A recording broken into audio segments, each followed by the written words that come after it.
Hi guys, I'm Chad with ProgressiveRC, and you're tuning in to learn a little bit more about soldering.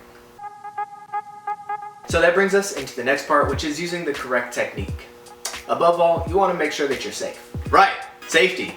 I've almost had solder hit me in the eye on more than one occasion, from a wire springing back or from me trying to desolder a component. It's definitely happened to me and probably to a lot of you. I just recommend using safety glasses and making sure not to inhale all of the burning flux. Now that brings us into heat and flux, and these are two things that you can really mess up. Flux is a mild acid, and leaving it on your electrical components will degrade them.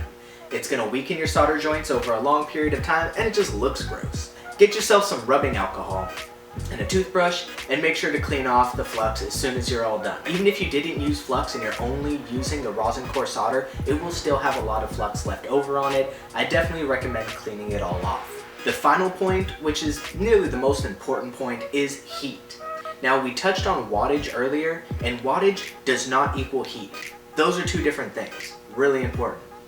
Wattage, the higher the wattage, means that if you have a big piece of metal you're trying to solder to, like a 5mm bullet on an EC5, as soon as you touch that iron to that 5mm bullet, all of your heat is going to get sucked away. If you have a higher wattage soldering iron, that means that as soon as you touch your tip to that big piece of metal, the iron is going to continue holding its heat, and it's going to work better for you. That doesn't mean that the tip is actually hotter. That means that the tip is going to maintain the heat that it has. You want to make sure that you don't have such a hot soldering iron that it lifts the pads on your flight controller or your ESC. This can absolutely happen, and I've seen it over the years. It's really frustrating, and you'll mostly destroy your components. I'm going to put a handy little chart right here that will tell you what's the best temperature to use for flight controllers, like small surface mount components, and big gauge wire and 3mm bullets, and even bigger gauge wire and like 5mm bullets. To make sure that you get the best solder joint that you can, you need to make sure to tin the components. You want to make sure that both components that you're trying to connect are tinned. And that means that you add a little bit of solder to the tip of your soldering iron. You want to tin that first. Tin the wire that you're trying to solder, or whatever it is, and the pad or the bullet that you're trying to solder to.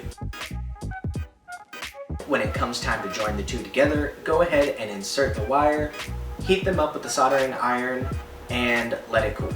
And you want to inspect and make sure that solder did flow properly, and if needed, you can add a little bit of solder again. Thanks for tuning into this video. Hopefully you've learned a lot and you're more confident in soldering stuff on your mini multi-rotor. And if you have any other questions, definitely shoot us an email or a call. And of course, all of the products used will be in the description down here. Have a nice day.